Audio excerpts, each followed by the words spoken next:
Hola, buenas. Vamos a dar unos minutitos para darle tiempo a la gente para que vaya entrando y enseguida comenzamos.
Bien, pues bueno, vamos a ir dándole comienzo a la webinar.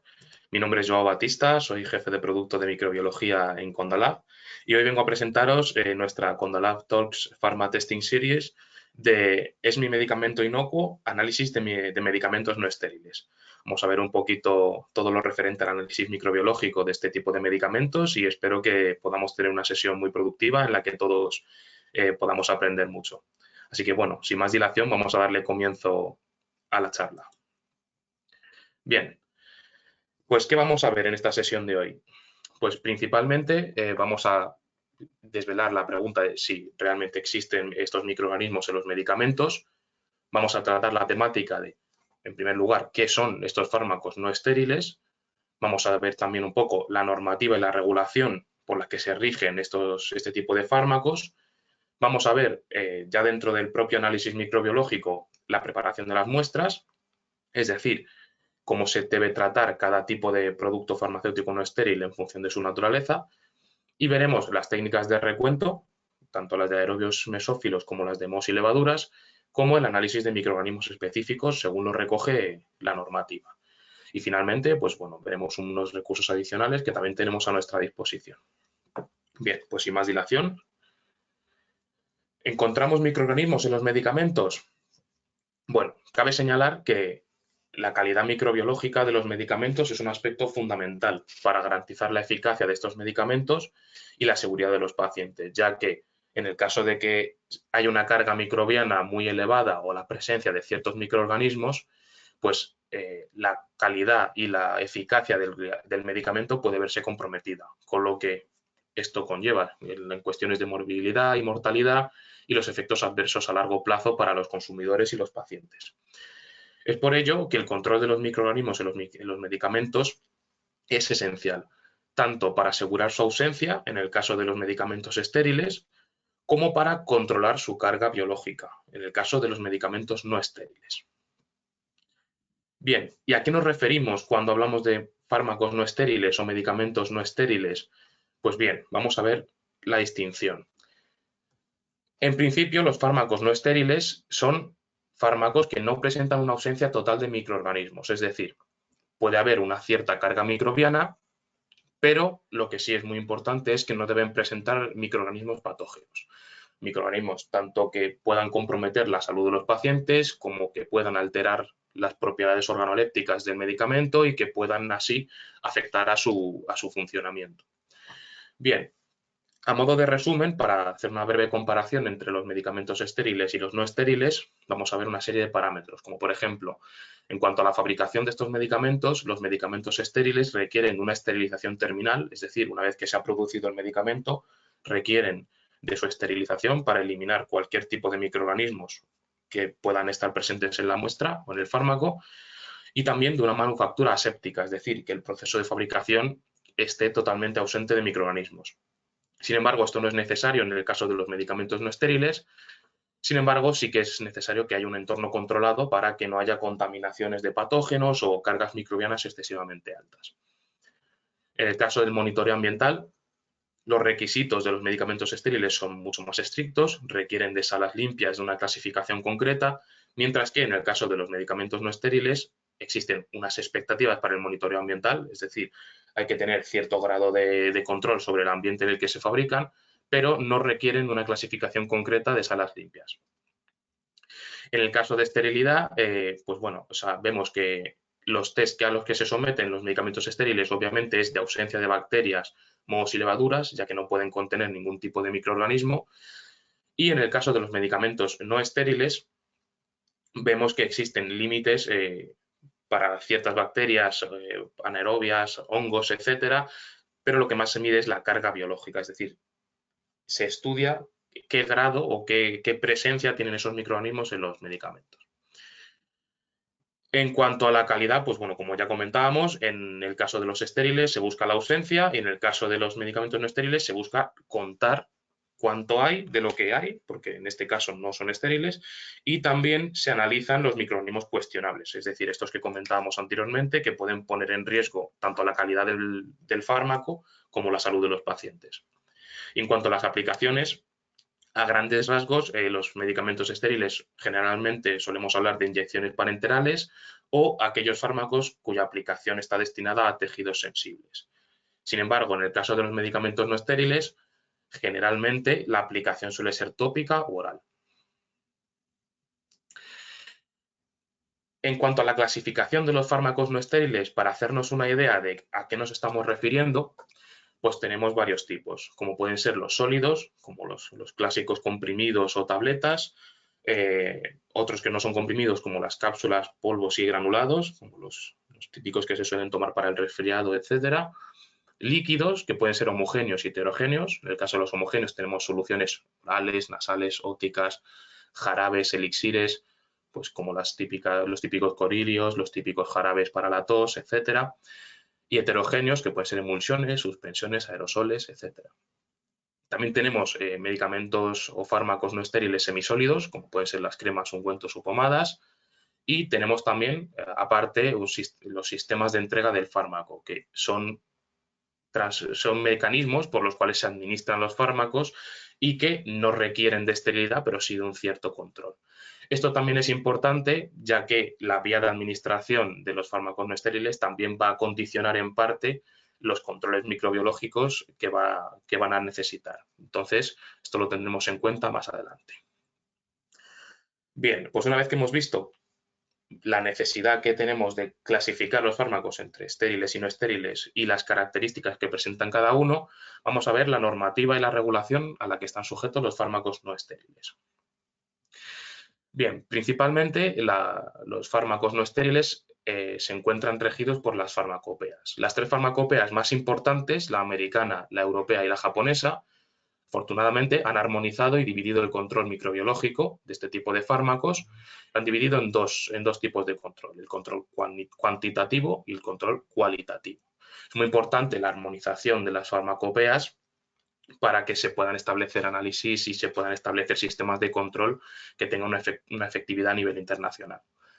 Si nos centramos concretamente en la farmacopea europea, esta se refiere a los análisis microbiológicos de los fármacos no estériles en los siguientes capítulos. El 2612, que hace referencia al control microbiológico cuantitativo, es decir, cuantifica la presencia de estos microorganismos, aerobios mesófilos y mohos y levaduras. El 2.6.13, que hace referencia al control microbiológico cualitativo, en este caso se detiene a explicar los análisis y la necesidad de controlar determinados microorganismos que pueden ser patógenos o alterantes, y el 5.1.4, que establece los límites microbiológicos que se establecen para este tipo de fármacos, es decir, la presencia máxima que pueda haber de determinados microorganismos. Bien, pues una vez que hemos establecido el marco normativo por el que se rigen estos medicamentos, vamos a ver cómo se realizan los análisis microbiológicos a los que se someten. En cuanto a la preparación de la muestra, la preparación realmente está definida o está condicionada por las características físicas del producto que se va a analizar. En función de su naturaleza, pues tenemos, por ejemplo, productos solubles en agua, se diluyen con una dilución 1:10 con agua peptonada, tamponada, salina, ya que, bueno, al ser solubles en agua, pues se diluyen bastante bien.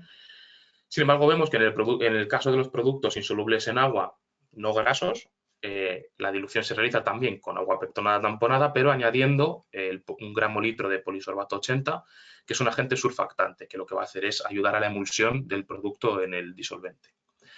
En el caso de los productos grasos, se disuelve en miristato de isopropilo o en polisorbato 80 estéril y luego se realiza una dilución 1:10 con el diluyente elegido. Esto es porque, como su propio nombre indica, son productos grasos, es necesario primero disolverlo en un disolvente polar o con un surfactante como es el polisorbato 80 y posteriormente diluirlo con el diluyente elegido para que así podamos realizar los análisis.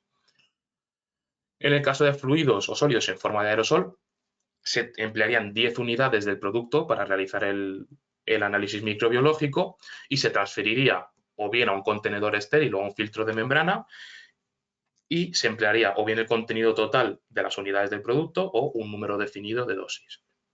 En el caso de parches transdérmicos, como son los conocidos parches de nicotina, etcétera, se emplearían 10 parches para el análisis microbiológico y sería necesario pues, retirar las películas protectoras que contienen, colocarlos en un soporte y este soporte transferirlo a un diluyente que tenga neutralizantes en el caso de que lo necesite.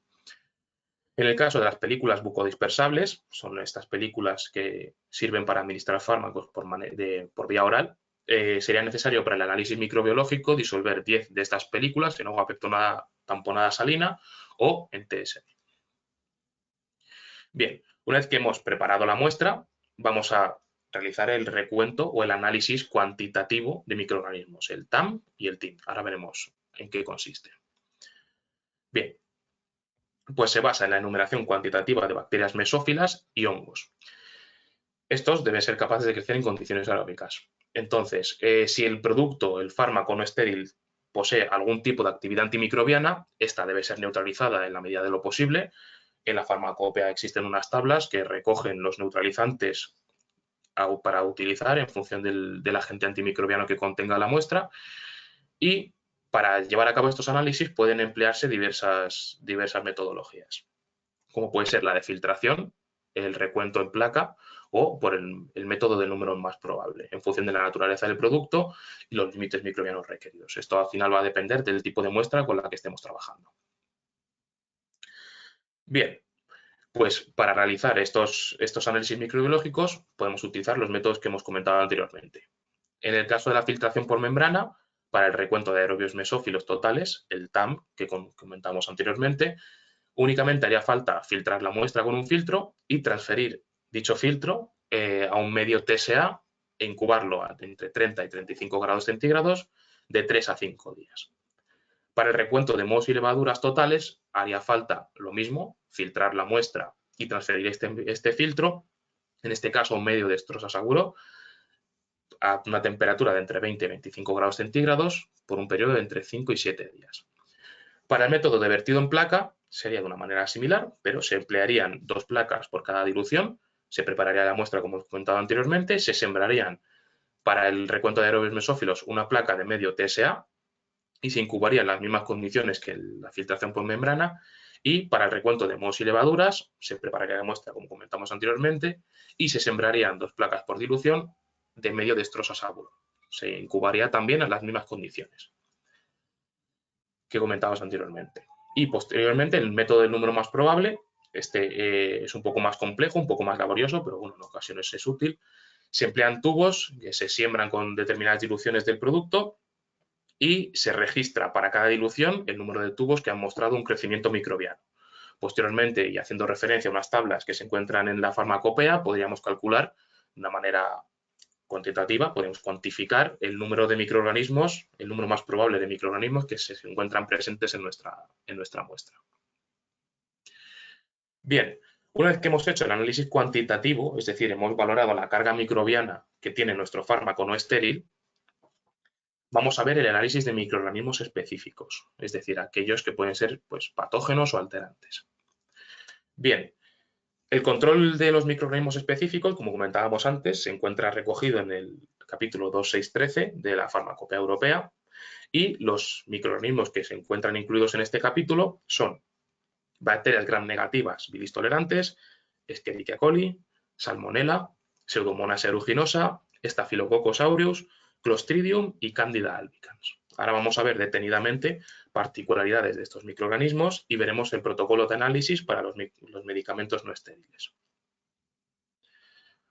Bien, también es importante valorar la carga microbiana, los límites microbiológicos que se permiten en estos fármacos que varían en función de la vía de administración. Como comentábamos anteriormente, en función de la naturaleza del producto y de la vía en la que se vaya a administrar, pues los requerimientos microbiológicos, los límites microbiológicos que se van a establecer para determinados microorganismos, pues cambian. Aquí vemos un ejemplo de preparaciones no acuosas, por ejemplo, para uso oral, se establece una carga de aerobios mesófilos de 10 a la 3 unidades formadoras de colonias por gramo mililitro. En el caso de mohos y levaduras, 10 elevado a 2 unidades formadoras de colonias por gramo mililitro. Y los microorganismos específicos requieren una ausencia de E. coli en un gramo mililitro de la muestra. Vemos que para fórmulas acuosas de uso oral es similar. Particularmente en el caso de fármacos para uso rectal, se establecen unos límites de aerobios mesófilos y mohos y levaduras, pero no se establece un límite, por ejemplo, para los microorganismos específicos. Entendemos que, como van a estar en contacto con gran cantidad de flora acompañante, pues no necesitan esta ausencia de otros microorganismos. En el caso de otro tipo de fármacos, otras vías de administración, vemos que en el caso de los usos oromucosos, gingival, cutáneo, nasal, pues tienen unos parámetros, unos límites similares para microorganismos específicos, por ejemplo, ausencia de Staphylococcus aureus, ausencia de Pseudomonas aeruginosa, son patógenos que al fin y al cabo generan infecciones o enfermedades en la piel o en las mucosas, pues entonces se necesita de su control. Otros ejemplos, ya vemos aquí que están recogidos gran número de casos o un gran número de tipos de vías de administración. Entonces, bueno, detenidamente se puede revisar la tabla, pero de manera anecdótica podemos ver que en el caso de los parches también se recogen límites para microorganismos que establecen enfermedades en la piel. En el caso de medicamentos cuya vía de administración es la inhalación, vemos que también se establece una ausencia de bacterias gram negativas bilis tolerantes. En el caso también de uso oral con materias primas de origen natural, también se recoge la ausencia de salmonela, ya que obviamente como su uso va a ser oral, si contiene salmonela, pues es probable que podamos provocar una infección, una enfermedad en el individuo. Bien, pues entrando en particularidades, vamos a ir viendo una a una las bacterias que se encuentran recogidas en la farmacopea y vamos a empezar por las bacterias gram negativas bilis tolerantes. Este tipo de bacterias son capaces de crecer en presencia de sales biliares, como su propio nombre indica. No son fermentadoras de lactosa, pero sí utilizan glucosa. Esto es algo importante para su detección en el medio de cultivo. Engloba un gran número de microorganismos, por ejemplo, enterobacterias, pseudomonas, aeromonas, etcétera. Al fin y al cabo es una definición un poco laxa. Los agrupa más bien por su capacidad de crecer en ciertos entornos y no por sus características genotípicas. Estos microorganismos suelen presentar endotoxinas en la capa externa del lipopolisacárido, la membrana externa. Presenta menor susceptibilidad a determinados antibióticos en comparación, por ejemplo, a bacterias gram positivas, ya que al ser gram negativas son menos susceptibles a los antibióticos como los beta-lactámicos. Esas bacterias son capaces de sobrevivir en el ambiente del estómago porque son bilis tolerantes, lo cual las hace aún más peligrosas. Son susceptibles de generar patologías en el individuo.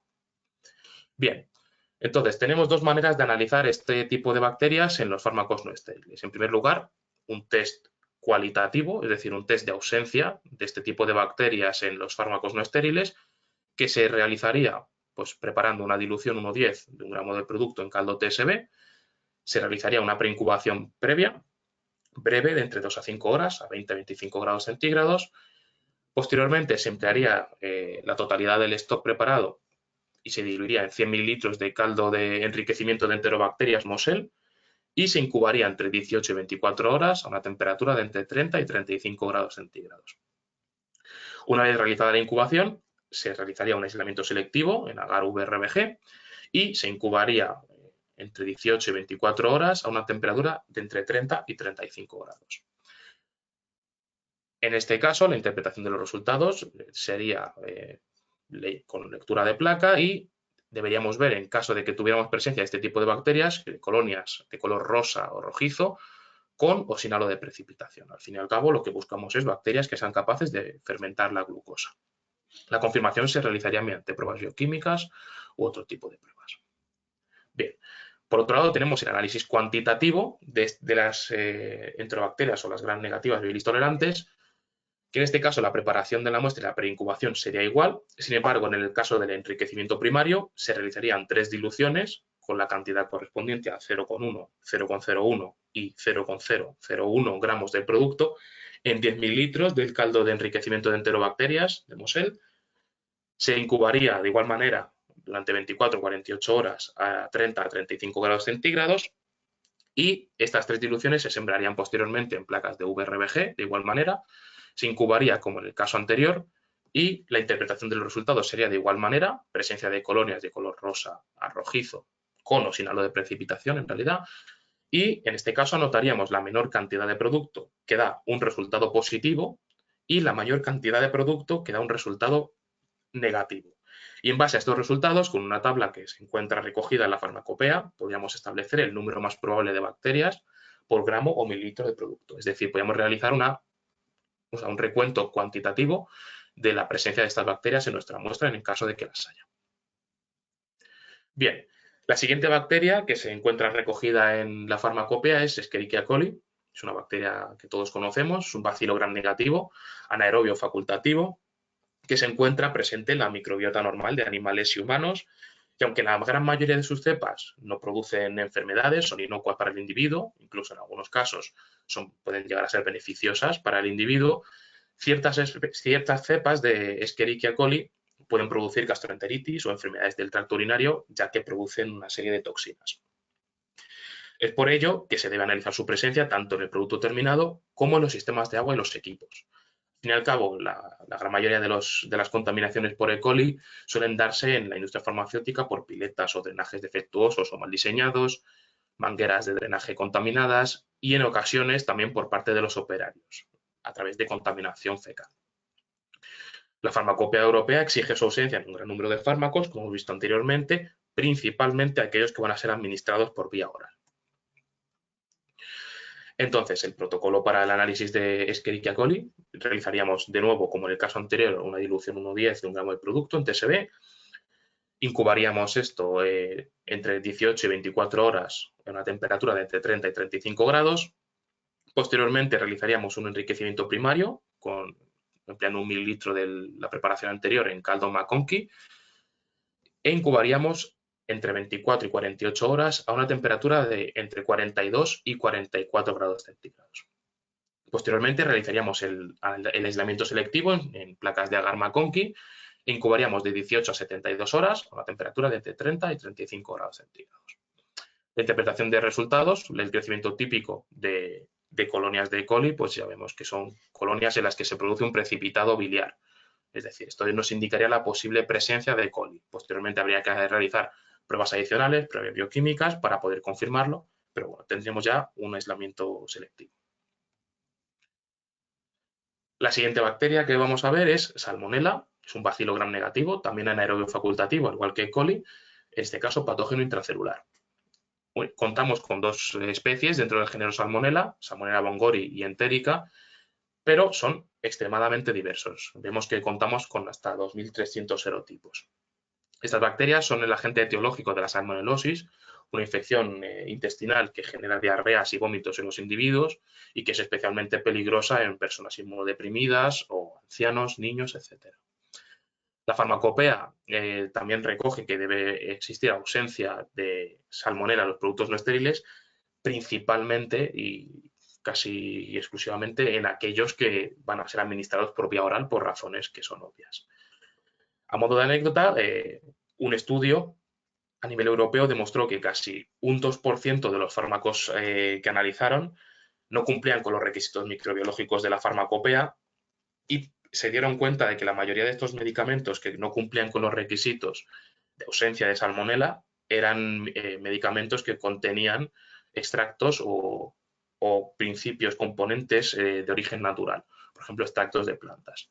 Por ello que hay que tener mucho cuidado y el análisis de salmonela debe ser exhaustivo para no ocasionar infecciones ni enfermedades en los pacientes o en los individuos. La preparación de la muestra es igual que en los casos anteriores, dilución 1,10 en caldo TSB, incubación de entre 18 y 24 horas a una temperatura entre 30 y 35 grados.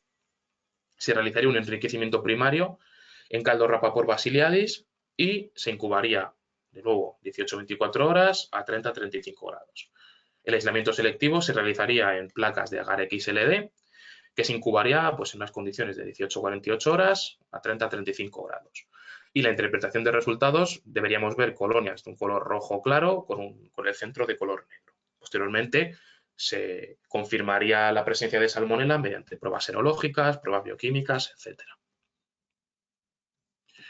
Bien. Pseudomonas aeruginosa es el siguiente patógeno que vamos a ver. En este caso son bacilos gram negativos rectos o curvos, en este caso aerobios estrictos, móviles y no esporulados. Este grupo de bacterias son capaces de producir ciertos pigmentos como piocianina, que es el típico que torna de color azulado los medios de cultivo en los que crece pseudomonas, y fluoresceína, que le otorga al medio de cultivo un color amarillento fluorescente que lo hace muy característico. Esta bacteria, Pseudomonas aeruginosa, presenta una gran adaptabilidad a diferentes ecosistemas y produce una gran variedad de factores de virulencia. Al fin y al cabo, podemos encontrar Pseudomonas sobreviviendo en gran cantidad de hábitats. Las infecciones por Pseudomonas aeruginosa suelen estar relacionadas con contaminaciones del agua y soluciones acuosas. Pseudomonas puede generar biofilms, que son formas de resistencia con los cuales se adhieren a superficies por las que circula agua, por las que circulan otro tipo de sustancias, y pues pueden persistir ahí de manera muy longeva. ¿Cómo se analiza Pseudomonas aeruginosa? Pues principalmente la preparación sería similar a la que hemos visto anteriormente. Sin embargo, en este caso se realizaría el subcultivo en placas de agar cetrimida, se incubaría entre 18 y 72 horas a 30-35 grados centígrados y veríamos colonias verde amarillentas en el medio que confirmaríamos posteriormente con pruebas bioquímicas.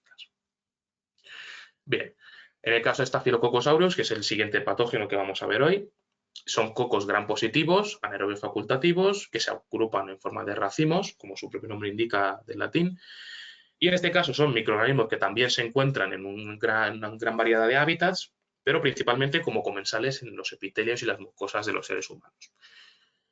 Estos microorganismos, además de ser comensales en nuestros epitelios y mucosas, también pueden generar enfermedades, ya que poseen diversos factores de virulencia que los convierten en patógenos oportunistas.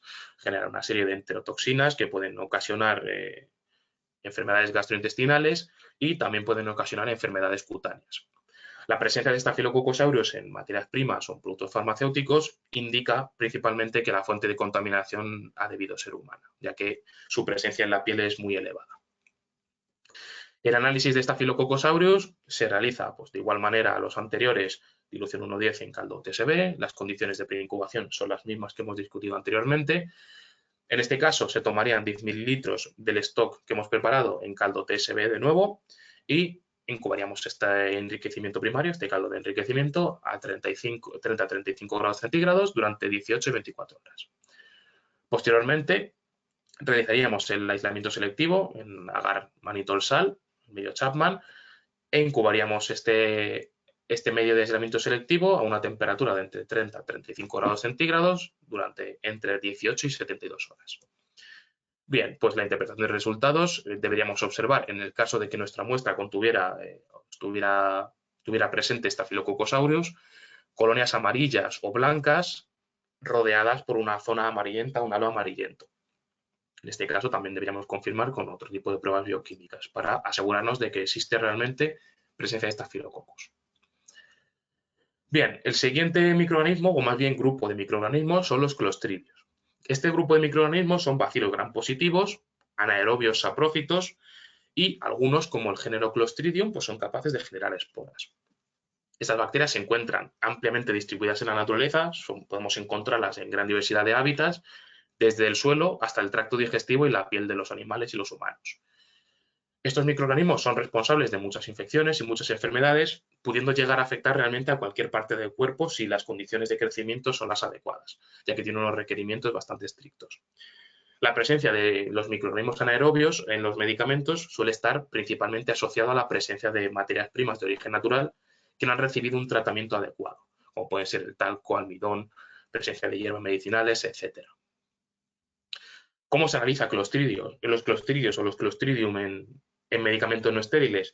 Pues bien, en este caso la preparación de la muestra difiere un poco de lo que hemos visto anteriormente. En este caso habría que realizar una dilución 1:10 de 2 gramos del producto en caldo TSB, de los cuales separaríamos 10 mililitros para realizar un tratamiento térmico de inactivación de esporas y otros 10 mililitros para proseguir con el análisis sin realizar este tratamiento. Con la porción que se toma para realizar el tratamiento, se sometería a un choque térmico de 80 grados centígrados durante 10 minutos, tras los cuales lo enfriaríamos rápidamente, para lograr así inactivar las esporas.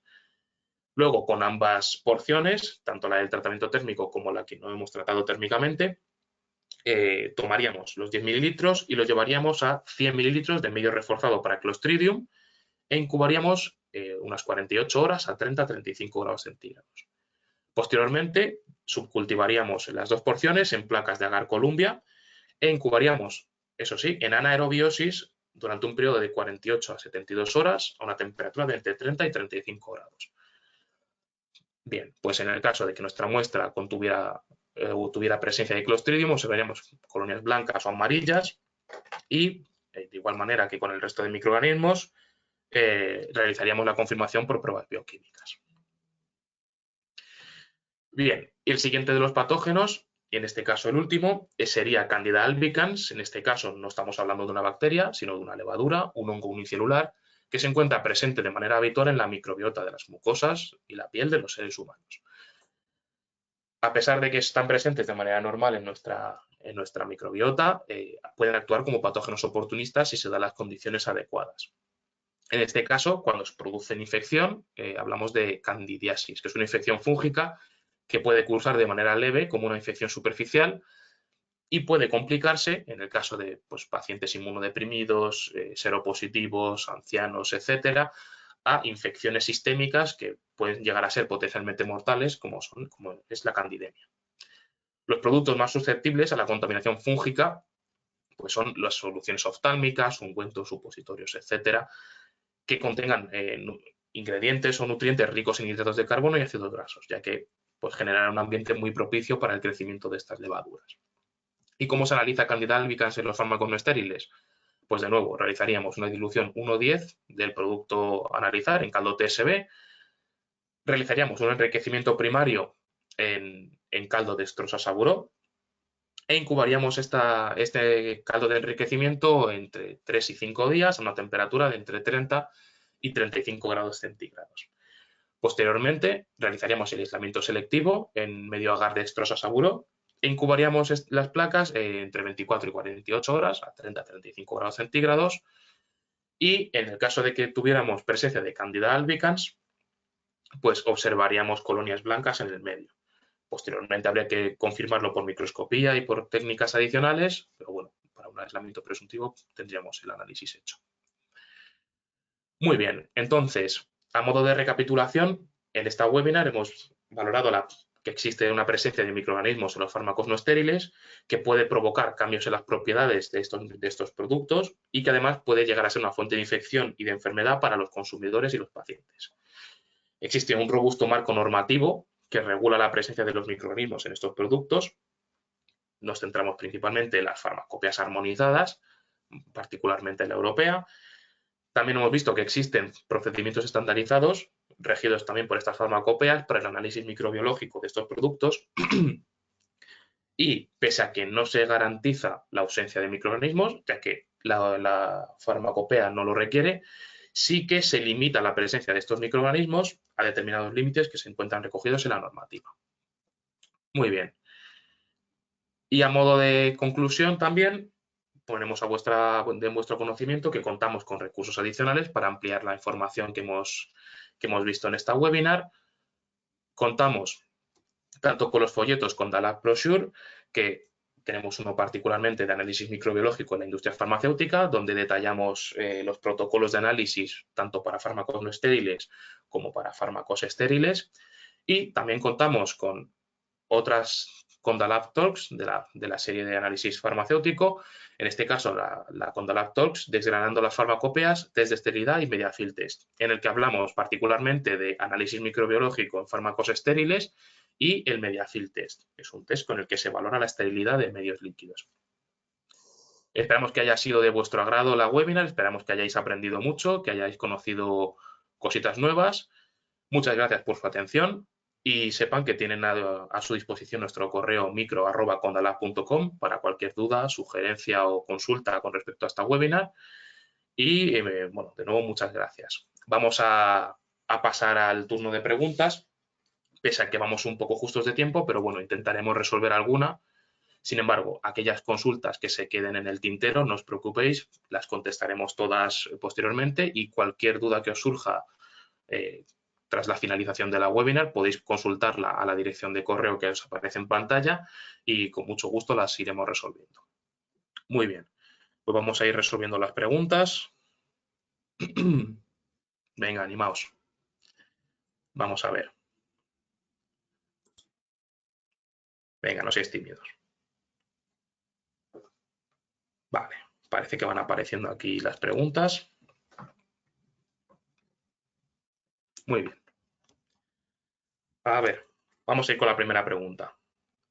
Vale, nos preguntan por aquí, ¿por qué los rangos de tiempo son tan amplios? Es decir, a ver, ¿por qué se da entre 18 y 24 horas? ¿Por qué un tiempo tan largo? Vale, a ver, principalmente se suele dar un margen de tiempo porque no todas las bacterias crecen igual en función de la carga microbiológica de la muestra, pues podremos observar el crecimiento antes y después. Y también existen medios que para que podamos diferenciar las bacterias de la flora acompañante necesitan que la bacteria lleve a cabo ciertas reacciones metabólicas y muestre determinado color en las colonias. Es por ello que a lo mejor en el tiempo mínimo de crecimiento podemos observar que efectivamente hay crecimiento, pero a lo mejor no somos capaces de diferenciarlo, el microorganismo, de otros que están acompañando a la muestra. Es por eso que se da un margen de tiempo en el cual pues, podemos movernos a la hora de hacer el análisis microbiológico. A ver, más preguntas. ¿Puedes aclarar lo que son las bacterias bilis tolerantes? Vale, las bacterias bilis tolerantes no es un tipo de bacteria en concreto, no existe una definición concreta de qué bacterias son. En realidad es un grupo de bacterias que, como su propio nombre indica, pues pueden tolerar la bilis, la presencia de bilis, que pueden sobrevivir en el ambiente del estómago y que particularmente pueden fermentar la glucosa y, por el contrario, no fermentan la lactosa. Es por eso que se emplea el medio VRBG para su análisis. Pero si estás buscando una definición de son estas u otras bacterias, no la hay. Realmente es un grupo de bacterias realmente heterogéneo que engloba diversos tipos de microorganismos y que comparten en común esa capacidad de sobrevivir en ese entorno en presencia de bilis. Vale, venga, más preguntas. A ver. Vamos a ver por aquí. Preguntan aquí que qué tipo de neutralizante debe emplearse con los productos farmacéuticos no estériles. Realmente depende, o sea, no existe un neutralizante universal para todos los fármacos no estériles. Realmente viene recogido en la farmacopea que en función del tipo de agente antimicrobiano que contenga el fármaco, pues se debe emplear uno u otro neutralizante.